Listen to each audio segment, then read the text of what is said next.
اللہ کی قسم اگر اللہ کاروبار کر رہے ہو نا تو اتنے مزے سے کاروبار ہوتا ہے کہ بتا نہیں سکتا.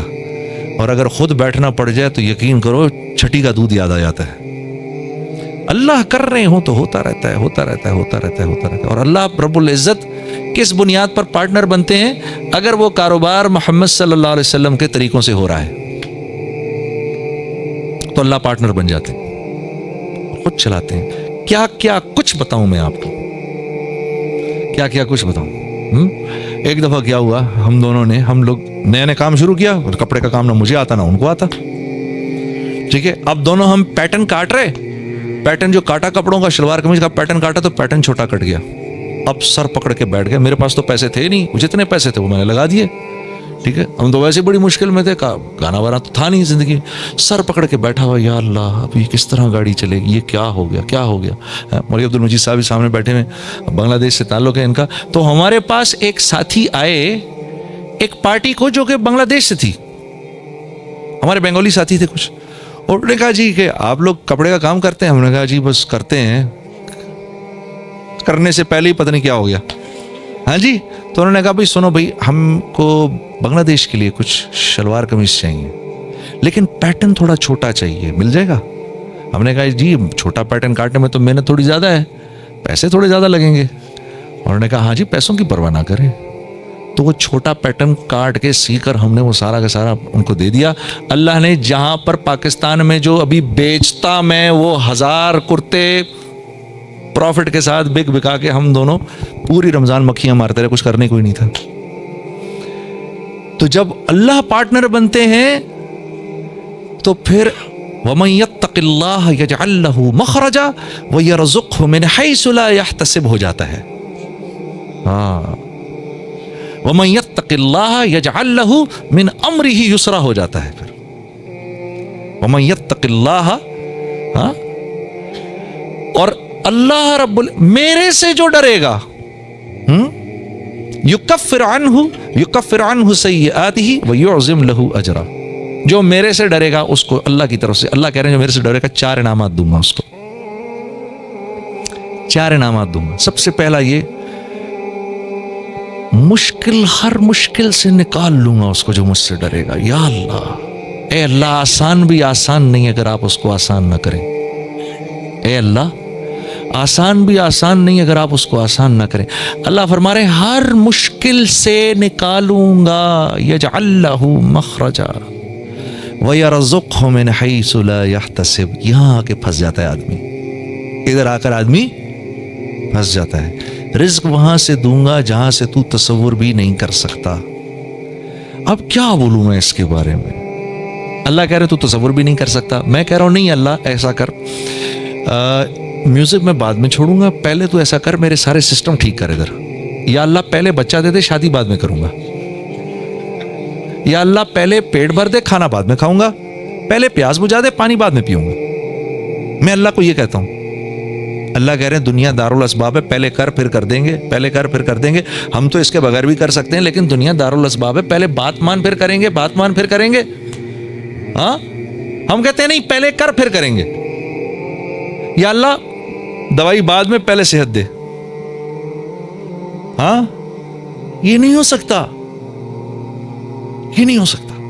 ہاں یہ دنیا ویسے نہیں چلے گی جیسا میں چاہتا ہوں. 6 ارب مل کر یہ کہیں کہ آج کے بعد ہم نے اللہ کی بات نہیں ماننی تو اللہ کی عزت میں اتنی سی کمی نہیں کر سکتے. 6 ارب مل کر کہیں آج کے بعد ہم نے اللہ ہی کی ماننی ہے تو اللہ کی بادشاہت میں اتنا سا اضافہ بھی نہیں ہو سکتا. وہ تو ورا الورا ہے, غنی ہے, مستغنی ہم سب سے. ہاں اللہ غنی وانتم الفقراء, اللہ غنی وانتم الفقراء. فقیر تو ہم ہیں, 1 سیکنڈ کے 1000ویں حصے میں بھی اللہ ہم سے نظر ہٹا لے, سارا نظام برباد ہو جائے, ہم تو کہیں کے بھی نہ رہیں. سوتے وقت تک میں تو بھولتا نہیں ہم کو, ادھر سے ادھر, ادھر سے ادھر, ادھر سے کڑبڑ ہوتی رہتی, نہیں تو ہاتھ ہی سو جائے میرا. کبھی ادھر کبھی ادھر, کبھی ادھر کبھی ادھر, 1 سیکنڈ کے لیے غافل نہیں ہوتا. میری کون سی ایسی ضرورت ہے جو پچھلے 50 سال سے اللہ پوری نہیں کر رہے؟ میں نے کہا جی ٹھیک ہے. میں جس دن گیا ہوں اس دن ہم ٹورانٹو میں مرکز میں بیٹھے ہوئے تھے، تو وہ پوری ٹورانٹو کی شورا سامنے بیٹھی ہوئی تھی، میرا بیان تھا۔ بیان کے دوران ایسے موبائل پڑا ہوتا ہے، میں نے رکھا ہوا تھا کہ بہن کو بولا ہوا تھا کہ اگر اماں کو کچھ ہو مجھے فوراً بتا دینا۔ میرا موبائل بند ہو گیا، میں سمجھا خراب ہو گیا، اب وہ چلے ہی نہ کسی طرح سے۔ خیر میں نے اس کو چھوڑے رکھا، میں بات کرتا رہا، اس کو نہ چھیڑے تو چھوڑ دیں اس کو۔ تو میں نے اس وقت جب میں عشاء کی نماز پہ کھڑا ہوا تو پیچھے سے ساتھیوں نے آ کے بتایا کہ والدہ کا انتقال ہو گیا۔ میں نے بہن کو فون کیا، کیا ہوا؟ کہتی ہیں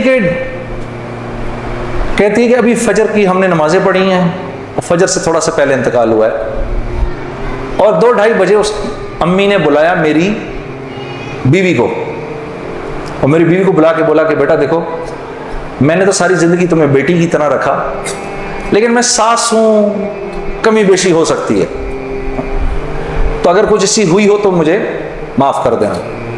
تو میری وائف نے کہا امی آپ کیسی باتیں کر رہی ہیں، مجھے تو کبھی خیال بھی نہیں آیا اس بات کا، ہاں آپ نے مجھے اس سے کم سمجھا ہی نہیں۔ پھر میری بہن سے کہا کہ تم بیٹا مجھے لگتا ہے میں آج چلی جاؤں گی، مجھے سورہ یاسین سناؤ۔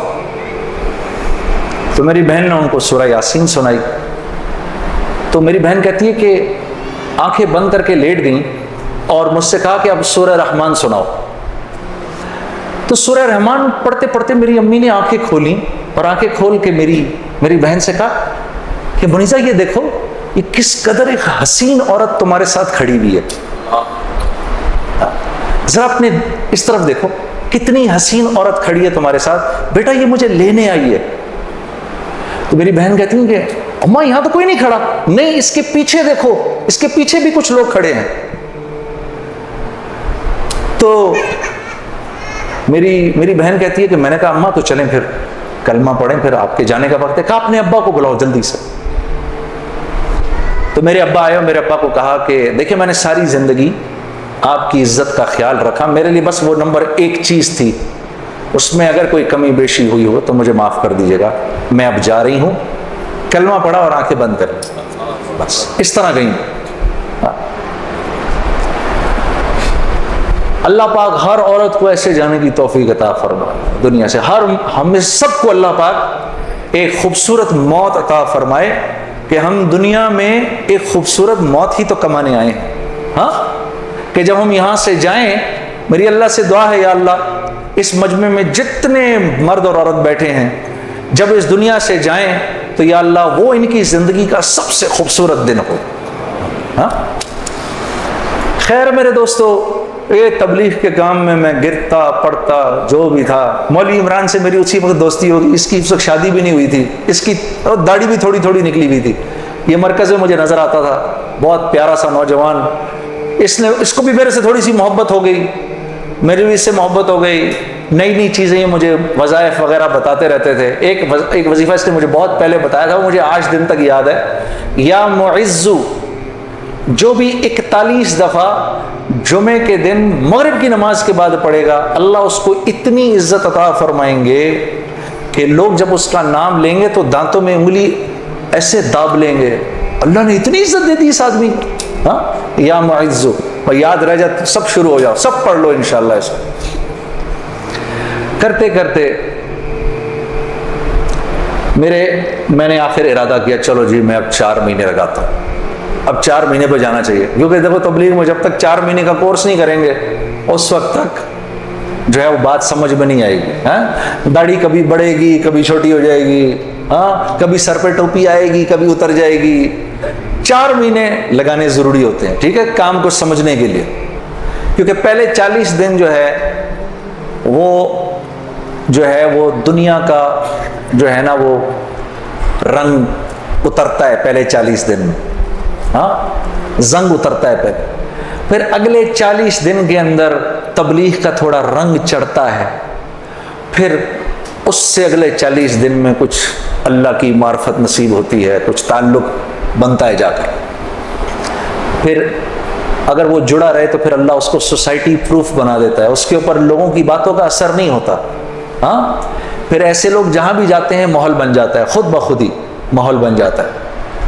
اب میں نے ارادہ کیا جی 40 دن لگانے ہیں، میں اور 40 دن کا ارادہ 4 مہینے لگانے ہیں. میں نے اپنے دوست کے ساتھ مل کے ارادہ کر لیا. خیر وہ ہم کمزور، ہم نے مئی جون میں نکلنا تھا، مئی جون آیا، وہ تو نکل گیا، میں نہیں نکلا. ایک دن اس کا مجھے فون آتا ہے، یہ ہے جی 16 اکتوبر کی بات 2001. جو کچھ سنا گیا اللہ پاک اس پر عمل کرنے والا اور آگے لوگوں تک پہنچانے والا بنائے. مزید اصلاحی بیانات کے لیے ہمارا یوٹیوب چینل بیوٹیفل بیان جے کو سبسکرائب کریں اور ویڈیو کو لائک کریں. جزاک اللہ خیر.